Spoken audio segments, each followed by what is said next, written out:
শ্ৰদ্ধাৰ সাংবাদিক বন্ধুসকল, আজি অতি দুৰ্ভাগ্যজনকভাৱে লুৰিণজ্যোতি গগৈ যিটো ঘৰত থাকে সেই ঘৰটোত কোনো অনুমতি নোহোৱাকৈ, কোনো ধৰণৰ তেওঁলোকে চাৰ্জ নটিচ নিদিয়াকৈ, কোনো ধৰণৰ লিগেল নটিচ নিদিয়াকৈ তেওঁলোকে বলপূৰ্বকভাৱে ইয়াত তেওঁলোকে তন্ন গোটেই ঘৰৰ কোঠাবিলাকত তেওঁলোকে চাৰ্জ কৰে। আটাইতকৈ দুৰ্ভাগ্যজনক এইটো কথা যে কি কাৰণে আহিছিলে আমি গম নাপালো। আমি সুধিছিলো তেওঁলোকক কি কি কেছত আপোনালোকে আহিছে, কি কাৰণে আহিছে।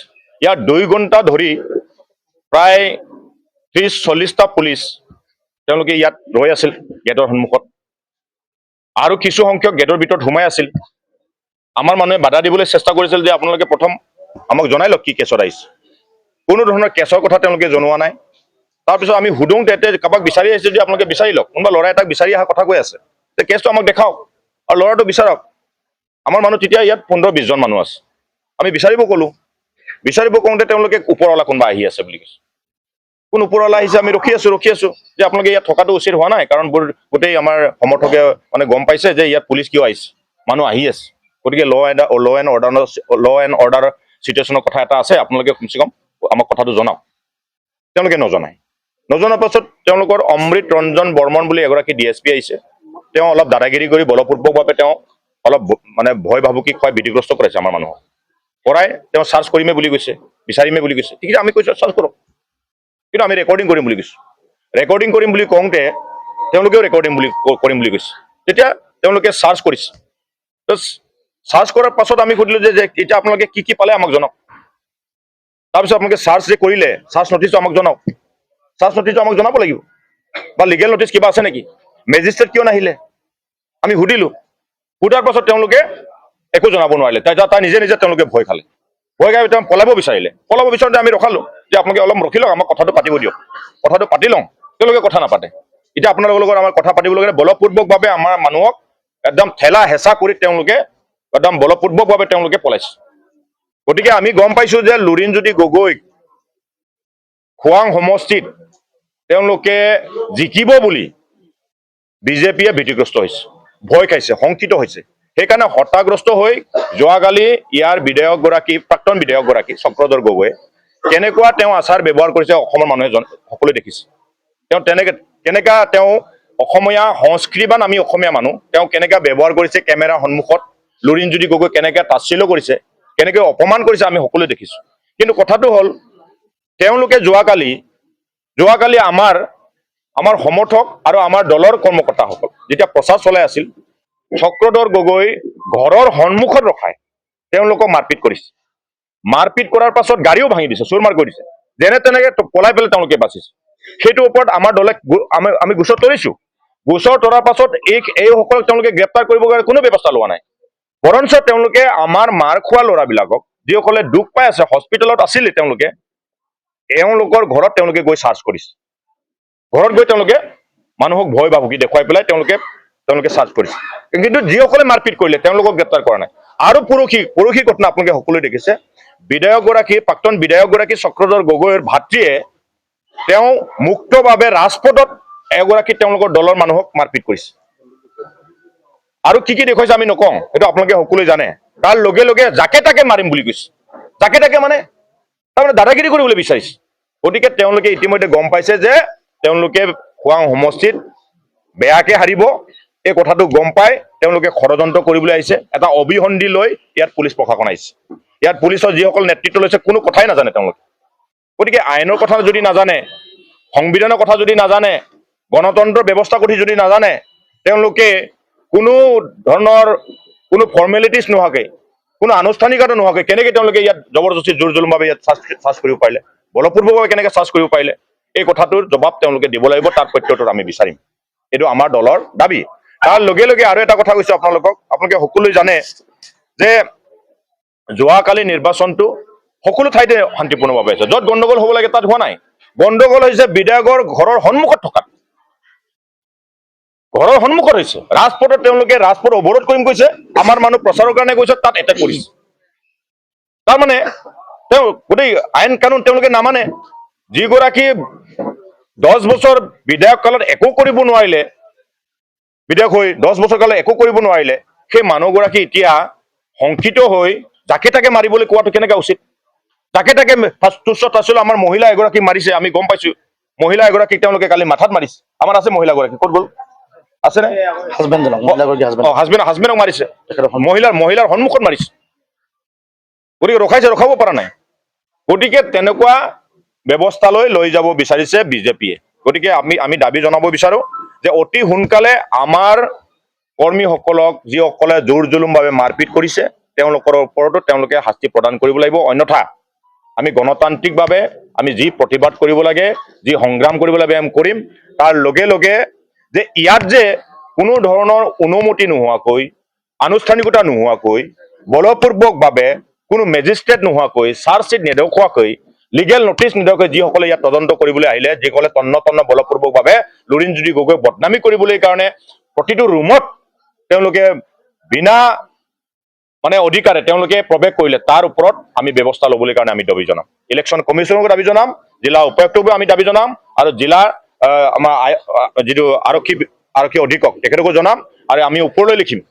যে তেওঁলোকে কেনেকৈ ইমান বলপূৰ্বকভাৱে কি দাদাগিৰিত আহিছে পুলিচ হ'ল বুলি দাদাগিৰি কৰিব পাৰিব নেকি কোনো আইন কানুন নাই নেকি নিয়ম নীতি নাই নেকি গতিকে তাৰ ওপৰতো ব্যৱস্থা ল'বলৈ কাৰণে আমি দলৰ ওপৰত দাবী জনাম আৰু আমাৰ ৰাইজক আমি শান্ত কৰি আছো নহ'লে ৰাইজ আজি কিমান ইয়াত ল এণ্ড অৰ্ডাৰ চিটুৱেশ্যন হ'লেহেঁতেন যদি এগৰাকী বিধায়কৰ প্ৰাৰ্থী যে কেণ্ডিডেট প্লাছ অসম জাতীয় পৰিষদ দলৰ সভাপতি এই সভাপতি ঘৰত কিবা তেনেকুৱা বেআইনী কাম হ'ব পাৰে কাৰোবাক তেনেকৈ কোনোবা ক্ৰিমিনেলক আমি লুকাই ৰাখিব পাৰে তেনেকুৱাতো নহয় তেনেকৈ কোনো কামটো নকৰিব এই কথাটো এতিয়াতো একো নাপালে তেওঁলোকে গতিকে তাৰ ওপৰত আমাক উচিত তদন্ত লাগিব আৰু যিসকলে ইয়াত চাৰ্জ কৰিব তেওঁলোকৰ ওপৰত ব্যৱস্থা যদি নলয় কালিৰ পৰা কিন্তু আমিও ৰাজপথত ওলাম এই কথাটো আমি ক'ব পাৰোঁ আমাৰ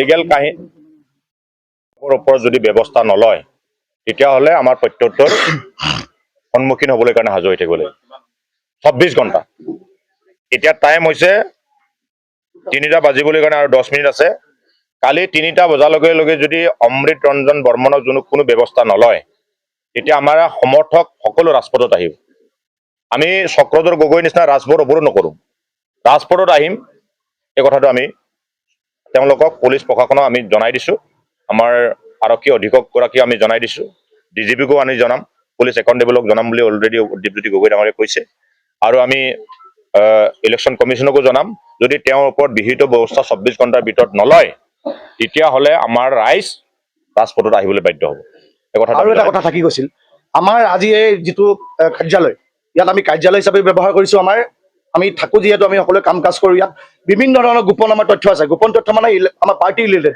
য'ত নেকি খালি পুলিং হৈ গ'ল পুলিঙৰ গোটেই এছেছমেণ্ট আমাৰ ইয়াত আছে আমাৰ দলৰ কৰ্মকৰ্তাসকলে ক'ত কোনে কি কাম কৰি আছিলে তেনেকুৱা ধৰণৰ তথ্যবিলাক আমাৰ আছিলে ফৰ্ম 17C আজি পুৱাৰ পৰা আমাৰ যিবিলাক পুলিং এজেণ্ট আছিল সেই পুলিং এজেণ্টবিলাকে ফৰ্ম 17C আমাৰ হাতে জমা দিবলৈ তেখেতলোকে আহিছে যিহেতু মই নিজে ইলেকশ্যন এজেণ্ট ইয়াতে মই থাকিছোঁ আৰু ইলেকশ্যন এজেণ্ট হিচাপে মোৰ দায়িত্ব আছে আৰু মোক তেখেতলোকে আমাৰ দলৰ যিবিলাক পুলিং এজেণ্ট আছে ফৰ্ম 17C তেখেতলোকে জমা দি আছে এই ফৰ্ম 17C বিলাকত তেখেতলোকে হাত দিছে যেতিয়া কৈছে ইয়াত হাত নিদিব তেখেতলোকে ফৰ্ম 17C তেখেতলোকে লৈ যাবলৈ চেষ্টা কৰিছে আমাৰ কিছুমান মেচিনাৰী কিছুমান আইটেম আছিলে য'ত নেকি আমাৰ কম্পিউটাৰ আছে এই কম্পিউটাৰবিলাক তেখেতলোকে খুলি চাব বিচাৰিছে আমি যেতিয়া তেখেতলোকে বাধা দিলোঁ চাৰ্চ ৱাৰেণ্ট বিচাৰিলোঁ তেতিয়া কিন্তু পুলিচ কিন্তু তেখেতলোকে পলাই পতং দিবলৈ আৰম্ভ কৰিলে এই কথাটো এটাই কথা আমি আজি বিশ্বাস কৰিবলৈ বাধ্য হৈছোঁ যে পুলিচে এটা বেয়া কিবা ইয়াত বেআইনী কাম কৰিবলৈ আহিছিলে বিধায়কৰ নেতৃত্বত দলৰ বিজেপি দলৰ আহ্বানত তেখেতলোকে ইয়াত কাম কৰিব লাগিছিলে ভেৰনীয়া গুণ্ডা হিচাপে আহিছিলে য'ত নেকি আমাৰ দলৰ কৰ্মকৰ্তাসকলে তেখেতলোকৰ অভিসন্ধিক আমি কেতিয়াও সফল হ'বলৈ আমি নিদিলে আমি প্ৰতিহত কৰিলোঁ তেখেতলোকক আৰু অসম আৰক্ষীৰ নিকৃষ্ট কাণ্ডক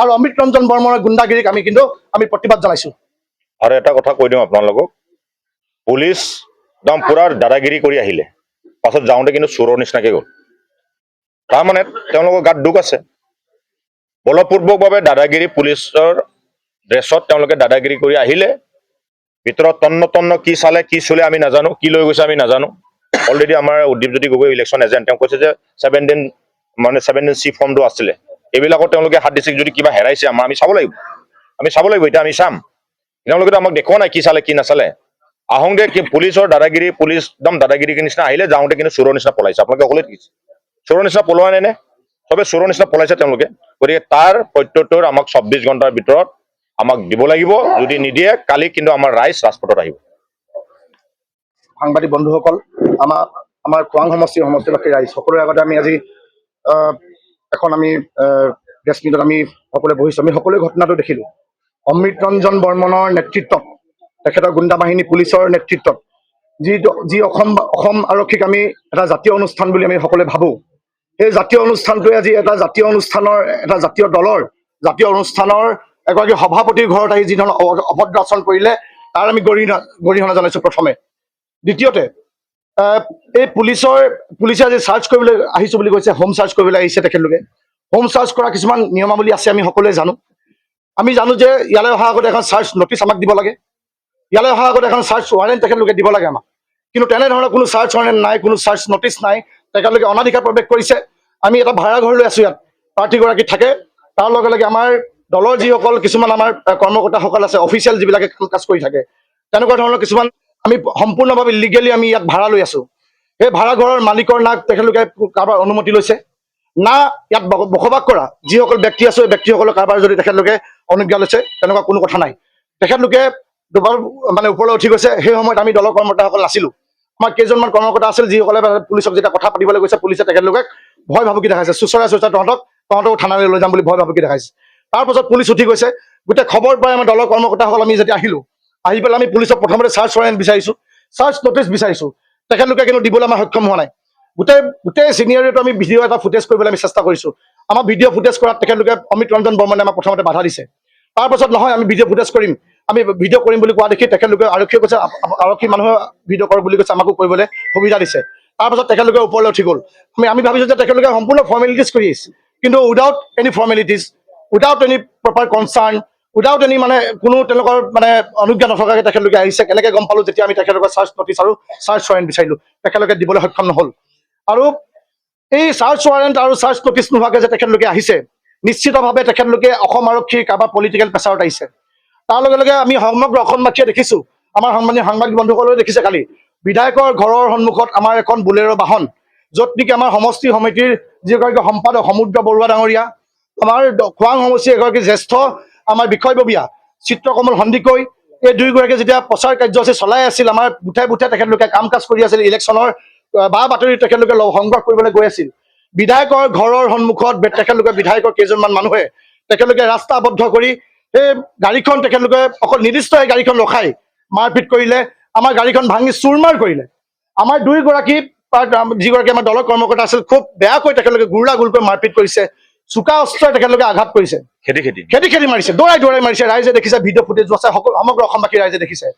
তাৰ পাছত কিন্তু পুলিচে ব্যৱস্থা ল'ব লাগে বুলি নাভাবিলে। আমি পুলিচক কিন্তু লগে লগে FIR কৰিছোঁ। আমি তাত সেই ঘটনাটোত জড়িত হৈ থকা প্ৰত্যেকগৰাকী ব্যক্তিৰ নাম আমি FIRত আমি উল্লেখ কৰি দিছোঁ। কিন্তু উল্লেখ কৰি দিয়া ব্যক্তি এঘৰলৈ তেখেতলোকে নগ'ল, তেখেতলোকে কোনো ধৰণৰ তেখেতলোকে ইনভেষ্টিগেশ্যন নকৰিলে। যোৱাকালি যেতিয়া আমি গোটেই পুলিং ষ্টেচনত আমি আছোঁ, ইলেকশ্যন চলি আছে, আমাৰ দলৰ কৰ্মকৰ্তাসকল প্ৰাৰ্থীগৰাকীৰ লগতে আমি সকলোৱে আমি যেতিয়া পুলিং ষ্টেচনবিলাকত আমাৰ পুলিঙৰ খবৰ লৈ আছোঁ, সেই সময়ত অমৃত ৰঞ্জন বৰ্মনে মনে মনে চোৰৰ দৰে আহি তেখেতলোকে আমাৰ ইয়াত প্ৰৱেশ কৰিছে। পিছত আমি গম পাইছোঁ কথাটো, যেতিয়া ঘৰলৈ অহাৰ পিছত আমি গম পাইছোঁ, ঘৰৰ মালিকে কৈছে যে পুলিচ আহিছিল, পুলিচে গোটেই ৰুমে বিচাৰি ফুৰিছে।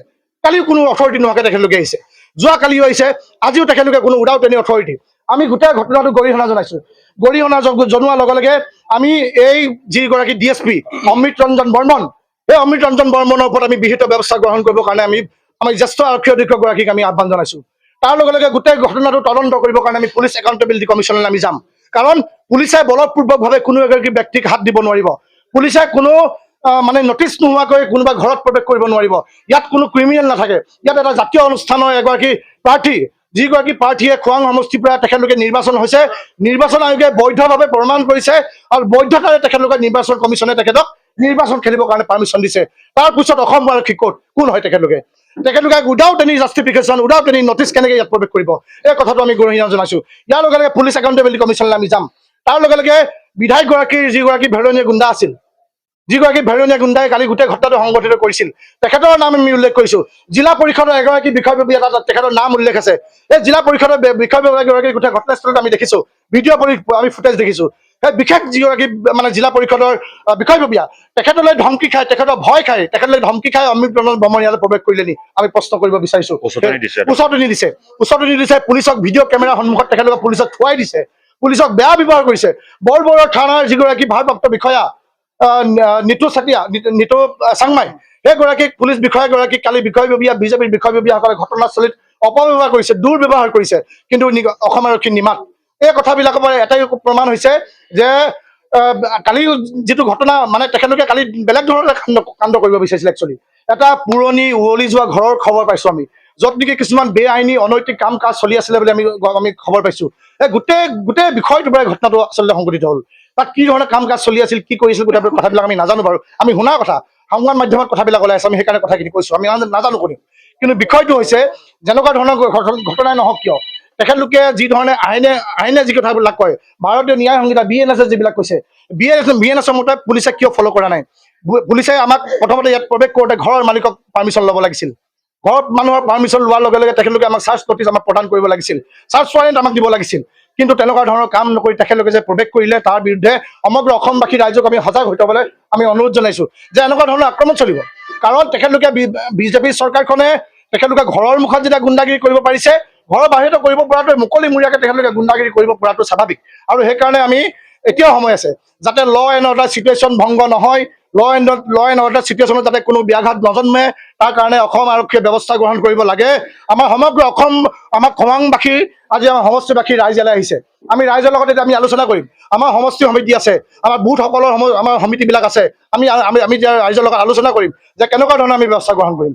আমি ৰাইজৰ লগত কথা বতৰা পাতি আমি পুলিচৰ ওপৰত ব্যৱস্থা গ্ৰহণ কৰিম। এটাটো ক'লোৱে যে আমি পুলিচ একাউণ্টেবিলিটি কমিশ্যনৰ ওচৰলৈ যাম, তাৰপিছতো যদি তেখেতলোকে যদি ব্যৱস্থা গ্ৰহণ নকৰে, নিশ্চিতভাৱে আমি আইনৰ আমি সহায় ল'ম। আৰু আমাৰ যিখন FIR কালি আমি লঞ্চ কৰিছিলোঁ, আমি FIR এখন আপোনালোকৰ কাৰণে ৰাজহুৱা কৰি দিব নোৱাৰিম, যিহেতু এখন এটা মানে ইনভেষ্টিগেশ্যনৰ কথা আছে। আমি FIR খনত নাম উল্লেখ কৰা যিসকল ক্ৰিমিনেলৰ আমি নাম দিছোঁ, যিবিলাক একুইজৰ নাম দিছোঁ, সেই একুইজসকলক কিন্তু পুলিচে এৰেষ্ট কৰিব লাগিব, তেখেতলোকক আইনীভাৱে ব্যৱস্থা গ্ৰহণ কৰিব লাগিব। আৰু যি পৰ্যন্ত নকৰে সেই পৰ্যন্ত কিন্তু আমাৰ জাতীয় পৰিষদৰ আমাৰ কৰ্মকৰ্তাসকলে আমি ক্ষান্ত নাথাকোঁ। গণতান্ত্ৰিকভাৱে আমি প্ৰতিবাদী কাৰ্যসূচী আমি গ্ৰহণ কৰিম।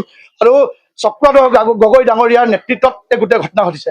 কি কাৰণে আমি ক'বলৈ বাধ্য হৈছোঁ, আমাৰ সমুদ্ৰ বৰুৱা যিগৰাকী দলৰ আমাৰ খোৱাং সমষ্টিৰ আমাৰ যিগৰাকী সম্পাদক, তেখেতক খেদি যেনেকৈ পিটিছে বা মাৰিছে বিধায়কৰ ঘৰৰ সন্মুখত, বিধায়কে বিভিন্ন সময়ত বিভিন্ন তেখেতৰ বক্তব্যত বিভিন্ন স্থানত বিভিন্ন ভাষণত সমুদ্ৰ বৰুৱাক উচতনি কৰি থাকে, সমুদ্ৰ বৰুৱাৰ নাম লৈ থাকে, সমুদ্ৰ বৰুৱাক বাৰে বাৰে তেখেতলোকে ইনষ্টিগেট কৰি থাকে, লক্ষ্য কৰি থাকে। এনেকুৱা বহু ভিডিঅ' ফুটেজ আছে য'ত নেকি ৰাজহুৱাভাৱে বক্তব্য প্ৰদান কৰি আছে বিধায়কগৰাকীয়ে, প্ৰাক্তন বিধায়ক চক্ৰধৰ গগৈ, য'ত নেকি বক্তব্য দিয়ে সমুদ্ৰ বৰুৱাৰ নাম উল্লেখ কৰি কথা কৈ থাকে। তাৰমানে সমুদ্ৰ বৰুৱাক বহু সময়ৰ পৰা তেখেতলোকে টাৰ্গেট কৰি আছে। আৰু সমুদ্ৰ বৰুৱাৰ খালি কোনো তেখেতৰ কোনো দোষ নাছিল।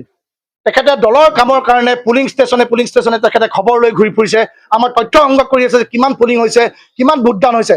সেই তথ্যবিলাক সংগ্ৰহ কৰি থকা সময়ত তেখেতক মাৰপিট কৰিছে আৰু বিধায়কৰ উচতনিত হৈছে। প্ৰমাণ আছে, চক্ৰধৰ গগৈ ডাঙৰীয়াই বিভিন্ন সময়ত সমুদ্ৰ বৰুৱাক উচতনা মানে ইনষ্টিগেট কৰি থাকে, তেখেতক বিভিন্ন সময়ত বিভিন্ন ধৰণৰ মন্তব্য কৰি থাকে। আৰু এই কথাবিলাকক আমি বুজি পালোঁ যে গোটেই প্ৰক্ৰিয়াটো এটা প্লেন এটা চিনেৰিঅ' আছিল।